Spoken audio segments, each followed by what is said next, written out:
Hello friends, welcome to my YouTube channel Dharma's world. Friends, AP డిఎస్సికి సంబంధించి ఇప్పటికే మరి వెరిఫికేషన్స్ అనేవి కంప్లీట్ అయ్యాయి. ఇక ఫైనల్ లిస్ట్ రావాల్సి ఉంది. అయితే యాక్చువల్గా ఏపీ డిఎస్సి సక్సెస్ఫుల్గా కంప్లీట్ చేసామని చెప్పేసి ఈ మధ్య ప్రభుత్వం కూడా చెప్పుకోవడం జరిగింది. అయితే ఇందులో ఒకసారి గమనిద్దాం, ఏ విధంగా సక్సెస్ అయిందో చూద్దాము. ఇక్కడ చూసినట్లయితే ఫైనల్ కీలో మొట్టమొదట మనం గమనిస్తే ఫైనల్ కీలో కూడా తప్పులు రావడం జరిగింది. ఫస్ట్ ప్రిలిమినరీ కీ కాకుండా దాని మీద అబ్జెక్షన్ తీసుకున్నాక ఫైనల్ కీ ఇచ్చారు, దాంట్లో కూడా తప్పులు రావడం జరిగింది. ఇంకోటి మెరిట్ లిస్టు ఇవ్వమన్నారు. యాక్చువల్గా అయితే మెరిట్ లిస్ట్ ఇవ్వడం సాధ్యపడదని చెప్పారు. డైరెక్ట్గా కాల్ లెటర్స్ మీ యొక్క పర్సనల్ లాగిన్లోకి వస్తే వాళ్ళు మాత్రం వెరిఫికేషన్కి రావాలి, సెలక్షన్ లిస్ట్ అనేది ఇందులో ఉండదని చెప్పేసి అప్పట్లో చెప్పడం జరిగింది. యాక్చువల్గా అయితే ముందు సెలక్షన్ లిస్ట్ ఇచ్చి ఆ తర్వాత వెరిఫికేషన్ అనేది చేయడం జరుగుతుంది. డైరెక్ట్గా అభ్యర్థుల లాగిన్లోనే ఎవరైతే క్యాండిడేట్స్ ఉన్నారో వాళ్ళకి మాత్రమే, కొంతమందికి మాత్రమే, ఎవరికైతే మరి ఎలిజిబిలిటీ ఉంటుంది అనుకున్నారో వాళ్ళకి మాత్రమే పర్సనల్ లాగిన్లో కాల్ లెటర్ అనేది పెట్టడం జరిగింది. యాక్చువల్గా ఇది జరగడం వలన పారదర్శకత కింద పూర్తిగా పోయింది. అసలు ఎవరికి వచ్చిందో ఎవరికి రాలేదో, మాకు వస్తుందో మాకు ఛాన్స్ ఉంది కానీ మాకు రాలేదని చెప్పేవాళ్ళు కోకొల్లగా ఉన్నారన్నమాట. ఇది అదేదో లిస్ట్ ఇచ్చేసి హ్యాపీగా వాళ్ళకి వెరిఫికేషన్ చేసేస్తే ఎవరికి ఏ డౌట్ ఉండేది కాదు. కానీ అటువంటి జరగలేదు. అవి జరగకపోగా అభ్యర్థులకు అనుమానాలు పెంచారు.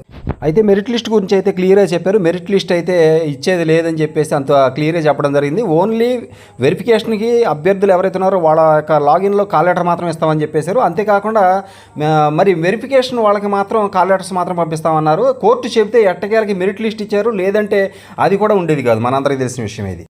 ఇక్కడే మనం ఇంకో విషయం గుర్తుపెట్టుకోవాలి, కోర్టు చెప్పబట్టే మనకి మెరిట్ లిస్ట్ కూడా ఇచ్చారు, లేకపోతే అది ఉండేది కాదు. అయితే కోర్టు ఏం చెప్పిందంటే అప్పుడు ఆ సందర్భంలో మెరిట్ లిస్ట్ ఇచ్చాక సెలక్షన్ లిస్ట్కి మెరిట్ లిస్ట్కి కనీసం 10 రోజులు ఉండాలన్నారు. కానీ ఎట్టకేలకు అది ఇవ్వడం తప్పలేదు కాబట్టి వెంటనే 2-3 రోజులకే ఆ ప్రాసెస్ కూడా మొదలుపెట్టేయడం జరిగిందనమాట. కాబట్టి ఈ విధంగా అనేక అభ్యర్థులకు సంబంధించి అనేక సమస్యలు అనేవి డిఎస్సి వలన జరిగాయి. కానీ ఏ ఒక్క సమస్య అభ్యర్థులకు సంబంధించింది ఏది కూడా పరిష్కరించబడలేదు. దీని మీద 72 కేసులు కూడా వేశారు. కానీ అన్ని కేసులు పడ్డాయంటే ఎన్ని ఇబ్బందులు అభ్యర్థులు ఫేస్ చేశారనేది ఇక్కడ మనం అర్థం చేసుకోవచ్చు. ఆ కేసులన్నీ కూడా అభ్యర్థులు పడ్డటువంటి ఇబ్బందులకి నిదర్శనంగానే చెప్పుకోవచ్చు.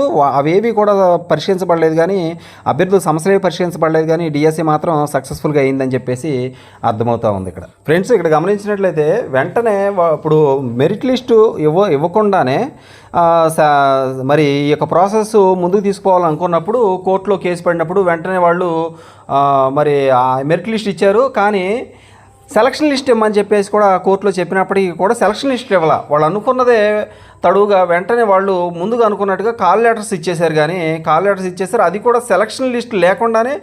ఇంతకు ముందు అయితే సెలక్షన్ లిస్ట్ పెట్టి సెలక్షన్ లిస్ట్లో ఉన్న వాళ్ళనే పిలిచేవాళ్ళు ఎప్పుడు వెరిఫికేషన్కి. ఇప్పుడు ఎవరిని పిలిచారో వాళ్ళకి